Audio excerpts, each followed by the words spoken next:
Praise the Lord. கர்த்தராகிய இயேசு கிறிஸ்துவின் நாமத்தில் உங்கள் யாவரையும் வாழ்த்துகிறோம்.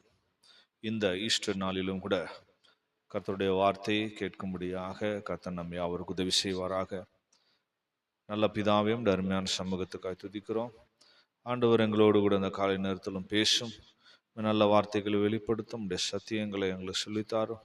ஆண்டவரே, நாங்கள் கற்றுக்கொண்ட அவைகளில் நடக்க ஜீவிக்கு உதவி செய்ய ஜெபிக்கிறோம். கிருபையின் கரத்துக்குள்ளே எங்களை தருகிறோம். இயேசுவின் மூலம் கேட்கிறோம் பிதாவே, ஆமென். லூக்கா எழுதின சுவிசேஷம் 24 அதிகாரம் 6 வசனத்தில் நான் வாசிக்கும் போது, லூக்கா 24 அதிகாரம் 6 வசனம், அவர் இங்கே இல்லை, அவர் உயிர் தெழுந்தார். கர்த்தராகிய இயேசு கிறிஸ்துவின் உயிர் தெழுதலை குறித்து இன்றைக்கு சிந்திக்கக்கூடியவர்களாக நாம் இருக்கிறோம். இந்த நாளிலும் கூட நாம் பார்க்கும்போது அங்கே சொல்லப்பட்ட ஒரு வார்த்தையை பார்க்கிறோம். அவர் இங்கே இல்லை, அவர் உயிர் தெழுந்தார் என்று சொல்லப்பட்டிருக்கிறது. இயேசு தாம் ஜீவித்த காலகட்டத்திலே இந்த உயிர் தெழுதலை பற்றி சொல்லியிருந்தார். லூக்கா எழுதின சுவிசேஷம் 9:22 வாசிக்கும் போது, மேலும் மனுஷகுமாரன் பல பாடுகள் படவும் மூப்பராலும் பிரதான ஆசாரியராலும் வேதபாரகராலும் ஆகாதவர் என்று தள்ளப்படவும் கொல்லப்படவும் 3ஆம் நாளிலே உயிர் தெழுந்திருக்கவும் வேண்டும் என்று சொன்னார். இயேசு தாம் ஜீவிக்கும் போதே தம்முடைய உயிர் தெழுதலை குறித்த ஒரு நிச்சயம் உடையவராக இருந்தார். ஆகவே தாம் ஜீவித்த காலகட்டத்திலே தம்மை பின்பற்றினவர்கள் தம்முடைய சீஷர்களோடு தம்முடைய மரணத்தை குறித்தும் தம்முடைய உயிர் தெழுதலை குறித்தும் கூட தேவன் பகிர்ந்து கொள்ளக்கூடிய தேவனாக இருக்கிறார்.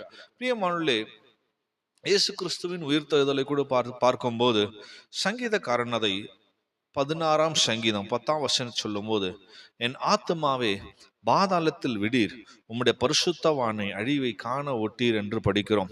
இது அப்போஸ்தலர் நடபடிகள் 2:31 அப்போஸ்தலர் எழுதும் போது, அவன் கிறிஸ்துவனுடைய ஆத்துமா பாதாளத்தில் விடப்படுவதில்லை என்றும் அவருடைய மாம்சம் அழிவை காண்பதில்லை என்றும் முன் அறிந்து அவர் உயிர்த்தெழுதலை குறித்து இப்படி சொன்னான் என்று நாம் பார்க்கிறோம். பாருங்கள், இங்கே தாவீதுக்கு ஆண்டவராகிய இயேசு கிறிஸ்துவினுடைய உயிர்த்தெழுதலை பற்றின ஒரு வெளிப்படுத்தல் இருந்தது. பிரியமானவர்களே, ஆண்டவராகிய இயேசு கிறிஸ்து ஏன் உயிர் தெழுந்தார்? உயிர் தெழுந்து இயேசு ஏன் பிதாவினுடைய சமூகத்துக்குள்ளே பிதாவின் இடத்துல போய் சேர்ந்தார் என்று சொல்லி நாம் அறிந்து கொள்ள வேண்டியது அவசியம். இந்த காலை வேளையிலும் கூட கிறிஸ்து ஏன் உயிர் தெழுந்தார் என்பதை குறித்து தான் நாம் சில சத்தியங்களை சிந்திக்க போகிறோம். இயேசு உயிர் தெழுந்ததான அந்த இயேசு வேறே ஏதோ ஒரு இடத்துல போய் சேரவில்லை. உயிர் தெழுந்த இயேசு தம்முடைய பிதாவின் இடத்துல பிதாவின் சமூகத்துல போய் சேருகிறவராக இருந்தார். ஆகவே இந்த இயேசு ஏன் உயிர் தெழுந்தார் என்று சொல்லி நாம் பார்க்கும்போது, முதலாவதாக யோவான் எழுதின சுவிசேஷம் 16ஆம் அதிகாரம் 7ஆம் வசனத்திலே வாசிக்கும் போது, நான் உங்களுக்கு உண்மையை சொல்லுகிறேன், நான் போகிறது உங்களுக்கு பிரயோஜனமா இருக்கும். நான் போகாதிருந்தால் தேற்றவாளன் உங்களிடத்தில் வரார், நான் போவேனே ஆகில் அவரை உங்களிடத்திற்கு அனுப்புவேன் என்று சொல்லுகிறார். இயேசு தாம் ஜீவித்த போது இந்த காரியத்தை சொல்லுகிறார்.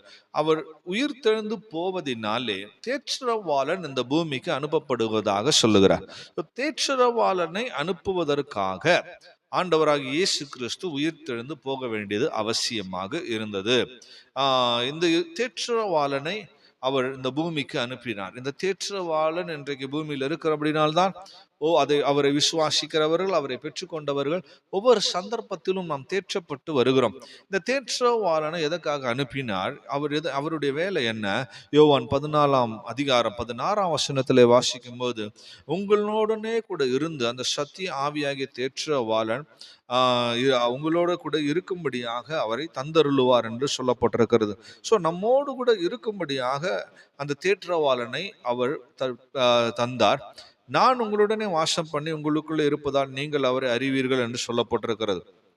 இந்த சத்திய ஆவியாகிய தேற்றவாளன் இந்த மனிதனுக்குள்ளே இருப்பது நிமித்தமாக நாம் அவரை உணர்கிறோம், அறிந்து கொள்ளுகிறோம் என்று சொல்லப்பட்டிருக்கிறது. ஆகவே நம்மோடு கூட இருக்கும்படியாக, நம்மோடு கூட தங்கி கிரியை செய்யும்படியாக இந்த தேற்றவாளன் தரப்படுகிறது. இரண்டாவதாக யோவான் 16:8 வாசிக்கும் போது, அவர் பாவத்தை குறித்தும் நீதியை குறித்தும் நியாய தீர்ப்பை குறித்தும் கண்டித்து உணர்த்துவார் என்று சொல்லப்பட்டிருக்கிறது. இந்த தேற்றவாளன் நமக்குள்ள இருக்கும் போது அவர் பாவத்தை குறித்து, நீதியை குறித்து, நியாய தீர்ப்பு குறித்து கண்டித்து உணர்த்துகிறவராக நமக்குள்ள இருந்து கிரியை செய்து கொண்டிருப்பார். அது மாத்திரமல்ல, யோவான் 16:13 வாசிக்கும் போது, சகல சத்தியத்துக்குள்ளும் உங்களை வழி நடத்துவார் என்று சொல்லப்பட்டிருக்கிறது. சத்தியத்துக்குள் வழி நடத்துவது மட்டுமல்ல, வரப்போகிற காரியங்களை உங்களுக்கு அறிவிப்பார் என்று சொல்லப்பட்டிருக்கிறது. ஸோ இந்த தேற்றவாளன் நம்ம இடத்துல இருக்கும்போது அவர் சத்தியத்துக்குள் நம்மை நடத்துவார், வரப்போகும் காரியங்களை முன் அறிவிக்கக்கூடிய தேவனாக அவர் இருப்பார். யோவான் 14:26 வாசிக்கும் போது, அவர் எல்லாவற்றையும் உங்களுக்கு போதித்து நான் உங்களுக்கு சொன்ன எல்லாவற்றையும் நினைப்பூட்டுவார் என்று சொல்லப்படுறது. ஸோ இந்த தேற்றவாளன் நமக்குள்ள இருக்கும்போது எல்லாவற்றையும் போதிக்கிறார். அது மாத்திரமல்ல, அவருடைய வார்த்தைகளை அந்தந்த சூழ்நிலைகளுக்கு ஏற்றவாறு, சந்தர்ப்பங்களுக்கு ஏற்றவாறு, தேவைகளுக்கு ஏற்றவாறு அதை நினைப்பூட்டுகிறவராகவும் நம்மோடு இருக்கிறார். நம்ம பல சந்தர்ப்பங்களை சத்தியங்களை கேட்போம், ஆனால் பிற்பாடு அதை மறந்து விடுவோம். ஆனால் அந்த ஆவியான் உள்ள இருந்தால் அந்தந்த சூழ்நிலைக்கு நேரத்தில் அதை ஞாபகப்படுத்துகிறவராக இருக்கிறார். ரோமர் 8:26 படிக்கும் போது, ஆவியானவர் நமது பலவீனங்களில் நமக்கு உதவி செய்கிறவராக இருக்கிறார் என்று சொல்லப்படுறது. ஸோ எப்பெல்லாம் நாம் பலவீனமா இருக்கிறோமோ, நம்மால் பலனற்றவர்களா இருக்கிறோமோ, ஏதும் செய்யக்கூடியதான வழி இல்லாதவர்களா இருக்கிறோமோ, அந்த சூழ்நிலைகளில் நமக்கு உதவி செய்கிற தேவனாக இருக்கிறார். அது மாத்திரமல்ல, ஆவியானவர் தாமே வாக்கு கடங்காத பெருமூச்சுகளோடு நமக்காக வேண்டுதல் செய்கிறார் என்று சொல்லப்பட்டிருக்கிறது. ஸோ நம்ம சில நேரங்களில் பலவீனத்தை நிமித்தம் நாம் ஜெபியாமல், இல்லாவிட்டால் தேவனை தேடாமல், அவருடைய முகத்தை நாடாமல் இருக்கும் சூழ்நிலைகளில் கூட இந்த ஆவியான் நமக்குள்ள இருந்து கொண்டு அவர் வாக்கு கடங்காத பெருமூச்சுகளோடு வேண்டுதல் செய்கிறாராம். எவ்வளவு விசேஷமான ஒரு ஆவியானவர் பாருங்க. ரோமர் 8:11 படிக்கும் போது, இந்த ஆவியானவர் சாவுக்கேதுவான நம்முடைய சரீரங்களை உயிர்ப்பிக்கிறவராக இருக்கிறார் என்று சொல்லப்பட்டிருக்கிறது. சாவுக்கேதுவான, மரணத்துக்கு ஏதுவா இருக்கக்கூடியதான இந்த சரீரங்களை உயிர்ப்பிக்கிற ஒரு ஆவியானவராய் நம்முடைய ஆவியானவர் இருக்கிறார். அந்த ஆவியானவர் தான் கிறிஸ்து இயேசுவை கூட மரித்தோரிலிருந்து உயிர்ப்பித்தார் என்று சொல்லப்பட்டிருக்கு. ரோமர் 8:11 வாசிக்கும் போது, அன்றியும் இயேசுவை மரித்தோரிலிருந்து எழுப்பினவருடைய ஆவி உங்களில் வாசமாய் இருந்தால், கிறிஸ்துவை மரித்தோரிலிருந்து எழுப்பினவர் உங்களில் வாசமாய் இருக்கிற தம்முடைய ஆவியினாலே சாவுக்கு ஏதுவான உங்கள் சரீரங்களையும் உயிர்ப்பிப்பார் என்று சொல்லப்படுறது. ஆகவே இந்த ஆவியானவரை, நம்மோடு இருந்து விதமான செயல்களை செய்கிற இந்த ஆவியானவரை அனுப்புவதற்காக அவர் உயிர்த்தெழுந்து செல்ல வேண்டியது அவசியமாக இருந்தது. பிரியமானவர்களே, இரண்டாவதாக நாம் வேத வசனத்திலே வாசிக்கும் போது, யோவான் எழுதின சுவிசேஷம் 14:12 படிக்கும் போது, மெய்யாகவே மெய்யாகவே நான் உங்களுக்கு சொல்லுகிறேன், நான் என் பிதாவின் இடத்தில் போகிறபடினால் என்னை விசுவாசிக்கிறவன் நான் செய்கிற கிரியைகளை தானும் செய்வான், இவைகளை பார்க்கிலும் பெரிய கிரியைகளையும் செய்வான் என்று இயேசு சொல்லுகிறார். பாருங்க, பிதாவின் இடத்துல போவதுடைய காரணம் என்ன? அவர் செய்த கிரியைகளை நாமும் செய்ய வேண்டும், அதை பார்க்கிலும் பெரிய கிரியைகளை செய்ய வேணுமா? இயேசு உயிர்த்தெழுந்து போனதுடைய நோக்கம், நாம் அவரை போல இந்த பூமியில் கிரியை செய்யும்படியாக. இயேசு எப்படி கிரியை செய்தார்? அவர் நன்மை செய்கிறவராக சுற்றி திரிந்தார் என்று வாசிக்கிறோம். அவர் பலவிதமான அற்புதங்களை செய்தார், பலரையும் ரட்சிக்கிறவராக இருந்தார், பலரையும் விடுவிக்கிறவராக அவருடைய கிரியை இருந்தது, பலரையும் குணமாக்குறவராக அவருடைய கிரியை இருந்தது, அநேகரை சாவுக்கு ஏதுவாக இருந்தவர்களை உயிர்ப்பிக்கக்கூடியவராக அவருடைய கிரியை இருந்தது, பிதாவின் சித்தத்தை செய்வதே அவருடைய கிரியையாக இருந்தது. பிரியமான வேத வசனம் சொல்லுகிறது, நான் பிதாவின் இடத்துல போகும்போது நீங்கள் என்னிலும் அதிகமாக கிரியை செய்ய முடியும் என்று சொல்லுகிறார். அப்ப பரிசுத்த ஆவியினுடைய உதவியோடு கூட அதிகமாய் நாம் கிரியை செய்ய வேண்டும். இந்த பூமியிலே நன்மை செய்கிறவர்களாக கிரியை செய்ய வேண்டும், மற்றவர்களை குணமாக்குறவர்களாக, சுகமாக்குறவர்களாக, உயிர்ப்பிக்கிறவர்களாக, இன்னும் சொல்ல போனா பிதாவின் சித்தத்தை பரிபூர்ணமாய் செய்கிறவர்களாய் நாம் காணப்படுவதற்காகவே ஆண்டவர் உயிர்த்தெழுந்து போனவராக இருக்கிறார். மூன்றாவதாக கிறிஸ்து இயேசு எது நிமித்தமாக உயிர்த்தெழுந்து பிதாவின் இடத்துல போனார் என்று பார்க்கும்போது, 1 பேதுரு 3:22 வாசிக்கும் போது, அவர் பரலோகத்திற்கு போய் தேவனுடைய வலது பார்சத்தில் இருக்கிறார், தேவ தூதர்களும் அதிகாரங்களும் வல்லமைகளும் அவருக்கு கீழ்பட்டிருக்கிறது என்று படிக்கிறோம். தேவனுடைய வலது பார்சத்தில் இருக்கிறதுக்காக அவர் உயிர்த்தெழுந்து போக வேண்டியது அவசியமான. ஆண்டவராக இயேசு கிறிஸ்து உயிர்த்தெழுந்து போய் பிதாவின் வலது பார்சத்தில் வீற்றக்கூடியவராக இருக்கிறார். இந்த பிதாவின் வலது பார்சத்தில் இருப்பதின் நிமித்தமாக எல்லா வல்லமைகளும், அங்கே வாசிக்கிறோம், தேவ தூதர்களும் அதிகாரங்களும் வல்லமைகளும் அவருக்கு கீழ்பட்டிருக்கிறது, அவருடைய கட்டுப்பாட்டுக்குள் அடங்கி காணப்படுகிறது. அது மாத்திரமல்ல, இந்த இயேசு கிறிஸ்து பரத்துக்கு போனபடினால், உயிர்த்தெழுந்து போனபடினால் 1 யோவான் 2:1 வாசிக்கும் போது, என் பிள்ளைகளே, நீங்கள் பாவம் செய்யாதபடிக்கு இவைகளை உங்களுக்கு எழுதுகிறேன், ஒருவன் பாவம் செய்வான் ஆனால் நீதிபரராக இருக்கிற இயேசு கிறிஸ்து நமக்காக பிதாவின் இடத்தில் பரிந்து பேசுகிறவராக இருக்கிறார் என்று படிக்கிறோம். ஸோ பிதாவின் இடத்தில் பரிந்து பேசுவதற்காகவே ஆண்டவராகிய இயேசு கிறிஸ்து உயிர் தெழுந்து அவருடைய வலது பார்சத்தில் அமர வேண்டியது அவசியமாக இருக்கு. ரோமர் 8:34 கூட வாசிக்கும் போது கிறிஸ்துவே மரித்தவர், அவரே எழுந்தும் இருக்கிறார், அவரே தேவனுடைய வலது பார்சத்திலும் இருக்கிறவர், நமக்காக வேண்டுதல் செய்கிறவரும் அவரே என்று படிக்கிறோம். பாருங்கள், இங்கே வலது பார்சத்திலிருந்து இயேசு நமக்காக வேண்டுதல் செய்கிறார், நமக்காக பரிந்து பேசுகிறவராக இருக்கிறார். நம்முடைய பாவங்கள் நிமித்தம், நம்முடைய அக்கிரமங்கள் நிமித்தம் நம்மேல் வர இருக்கக்கூடியதான ஆக்கினையே நம்மளும் தப்பிக்கும்படியாக, நம்முடைய மேல் வரக்கூடியதான அந்த தேவனுடைய நியாய தீர்ப்பை நம் மேல இருந்து எடுத்து போடும்படியாக அவர் பிதாவின் இடத்துல பரிந்து பேசுகிற தேவனாக இருக்கிறார். ஸோ உயிர் தெழுந்த கிறிஸ்துவினால் நமக்கு உண்டாகிற நன்மை, நமக்காக இரவும் பகலும் பரிந்து பேசுகிறவராக வேண்டுதல் செய்கிறவராக இருக்கிறார். இதுதான் லூக்கா எழுதின சுவிசேஷம் 13ஆம் அதிகாரத்துல ஒரு உவமையாக இயேசு சொன்னார். 13ஆம் அதிகாரம் 5ஆம் வசனத்துல வாசிக்கும் போது அங்கே ஒரு தோட்டத்தில் இருக்கக்கூடிய ஒரு அத்தி மரத்தை குறித்து பார்க்கிறோம்.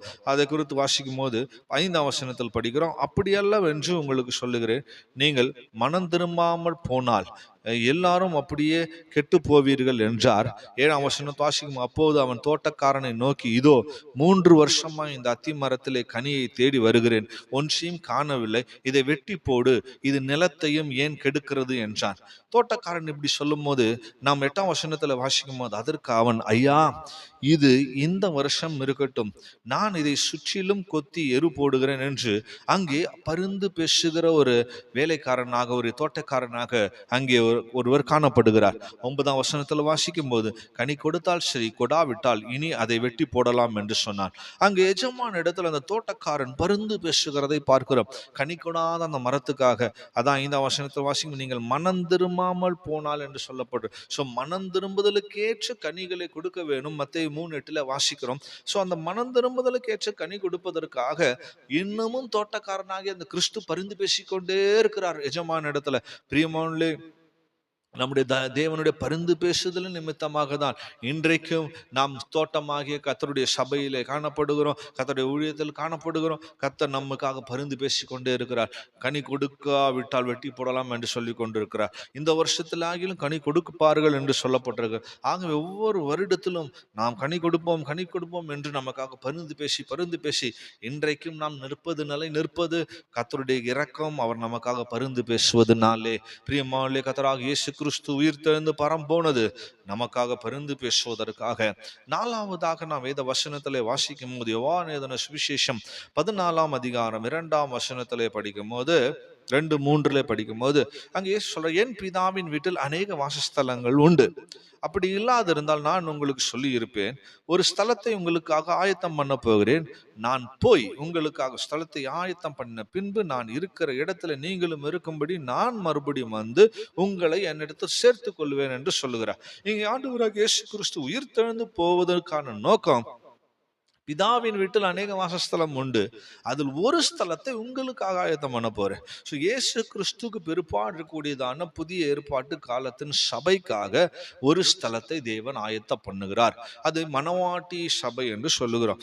ஆகவே இந்த மணவாட்டி சபைக்காக அவர் ஒரு ஸ்தலத்தை ஆயத்தம் பண்ணும். ஏற்கனவே அநேக வாசஸ்தலங்கள் இருக்கிறது. அந்த அநேக வாசஸ்தலங்களில் ஒரு ஸ்தலம் விசேஷமாக ஆயத்தப்படுத்தும்படியாக இயேசு போகிறார். மற்றவைகள் ஏற்கனவே உள்ளதாக இருக்கிறது. பிரியமான அந்த ஒரு ஸ்தலத்தை குறித்து வெளிப்படுத்தின விசேஷம் 21ஆம் அதிகாரம் முதல் 2 வசனங்களில் படிக்கும் போது அங்கே, பின்பு நான் புதிய வானத்தையும் புதிய பூமியையும் கண்டேன் என்று யோவான் சொல்றார். புதிய வானத்தையும் புதிய பூமியும் கண்டேன், முந்தின வானம் முந்தின பூமி ஒழிந்து போயின, சமுத்திரம் இல்லாமல் போயிற்று. 2ஆம் வசனத்துல வாசிக்கும் போது, யோவான் ஆகிய நான் புதிய எருசலேம் ஆகிய பரிசுத்த நகரத்தை தேவனிடத்திலிருந்து பரலோகத்தை விட்டு இறங்கி வர கண்டேன், அது தன் புருஷனுக்காக அலங்கரிக்கப்பட்ட மணவாட்டியை போல ஆயத்தமாக்கப்பட்டிருந்தது என்று சொல்லி பார்க்கும். பாருங்கள், இங்கே புதிய வானம் புதிய பூமியை கண்டேன். அது வாசஸ்தலங்களில் ஒரு இடமாக இருக்கிறது. இப்ப அநேக வாசஸ்தலம் என்று இயேசு சொன்னார். ஒரு ஸ்தலத்தை ஆயத்தம் பண்ண போகிறார். அந்த ஒரு ஸ்தலம் ஆயத்தமாக்கப்படுகிற ஸ்தலம் என்ன? அதுதான் நீங்க வாசிக்கிறோம், புதிய எருசலேம் ஆகிய நகரம். அலங்கரிக்கப்பட்ட நகரமாக மணவாட்டியை போல அலங்கரிக்கப்பட்டு ஆயத்தமாக்கப்பட்டிருந்ததை நான் கண்டேன் என்று யோவான் சொல்றார். அப்ப இயேசு போய் ஆயத்தமாக்குகிற ஒரு இடம், அதான் புதிய எருசலேம் ஆகிய நகரம். இது மணவாட்டிக்காக, புதிய ஏற்பாட்டு கால சபைக்காக, இல்ல மணவாட்டி சபைக்காக தேவன் ஆக்குகிற ஒரு இடமாக இருக்கிறது. இல்லாவிட்டால் இன்னும் புரியும்படி சொல்ல வேண்டும் என்றால், உங்களுக்காகவும் எனக்காகவும் தேவன் ஆயத்தமாக்குகிற ஒரு இடமாக இருக்கிறது. பிரியமானவர்களே, ஏன் இவர் போய் அந்த இடத்தை ஆயத்தமாக்க வேண்டும்? இவர் போனாதான் அந்த இடம் ஆயத்தமாகுமா என்று நாம் யோசிக்கணும். ஏன், புதிய வானம் புதிய பூமி எல்லாம் ஏற்கனவே பிதாவினால் ஆயத்தமாய் இருக்கிறதே. அப்ப புதிய எருசலேம் நகரம் மட்டும் ஏன் அவர் ஆயத்தமாக்குகிறார்? ஏன்னா இவர் போனாதான் அந்த நகரமே கட்டப்பட முடியும். எபேசியர் 2 19 வாசிக்கும் போது, எபேசியர் 2:19-20 படிக்கும் போது, ஆகையால் நீங்கள் இனி அந்நியரும் பரதேசிகளுமாய் இராமல் பரிசுத்தவான்களுடைய ஒரே நகரத்தாரும் தேவனுடைய வீட்டாருமாய் இருந்து அப்போஸ்தலர் தீர்க்கதரிசிகள் என்பவர்களுடைய அஸ்திபாரத்தின் மேல் கட்டப்பட்டவர்களுமாய் இருக்கிறீர்கள். அதற்கு இயேசு கிறிஸ்து தாமே மூளைக்கல்லாய் இருக்கிறார். பிரியமானவர்களே, அந்த நகரத்துக்கு மூளைக்கல் இயேசு கிறிஸ்து தான். இயேசு கிறிஸ்து தான் முதல் கல்லாக, மூளைக்கல்லாக வைக்கப்படுகிறார். அதன் மேல் அஸ்திபார கற்களாக அப்போஸ்தலர் தீர்க்கதரிசிகள் வைக்கப்பட்டு, அதன் மேல் தேவ ஜனங்கள் பரிசுத்தவான்கள் நகரமாக கட்டப்பட்டு எழுப்பப்படுகிறார்கள். பிரியமானவர்களே, இந்த மூளைக்கல் இல்லாம அந்த நகரம் கட்ட முடியாது. ஆகவேதான் இயேசு கிறிஸ்து மூளைக்கல்லாகி அந்த இயேசு கிறிஸ்து போனாதான் அதுக்கப்புறம் அந்த மூளைக்கல்லுக்கு மேல அஸ்திபாரம் போட்டு நகரத்தை கட்ட முடியும். ஆகவே இயேசு இதற்காகவே போக வேண்டியது அவசியமாக இருந்தது.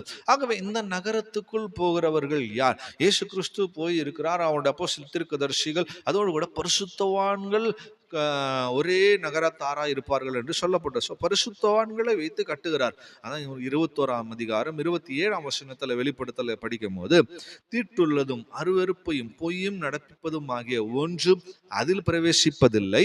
ஆட்டுக்குட்டியானவருடைய ஜீவ புஸ்தகத்தில் எழுதப்பட்டவைகள் மாத்திரமே அதில் பிரவேசிப்பார்கள் என்று சொல்லப்பட்ட. பிரியமானவர்களே, எல்லா தேவ ஜனங்களும் போய்விட முடியாது, எல்லா கிறிஸ்தவர்களும் அங்கே போய்விட முடியாது.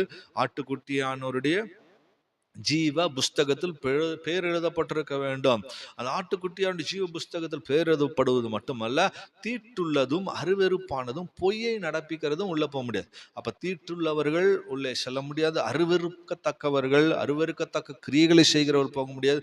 பொய்யை நடப்பிக்கிறவர்கள், பொய்யை பேசி பொய்யாய் ஜீவித்து பொய்யான காரியங்களை பின்பற்றி கொண்டு பொய்யை பரப்பிக்கொண்டு இப்படி பொய்யாகவே கலந்து ஜீவிக்கிறவர்கள் அவர்கள் போக முடியாது. ஆகவே பிரியமானவர்களே, தேவன் ஆயத்த பண்ணுகிற ஒரு நகரம் புதிய எருசலேமாகிய நகரம். அந்த நகரத்துக்கு போகும்படியாக தேவன் நம்மை ஏற்படுத்தி இருக்கிறார் மணவாட்டியாக.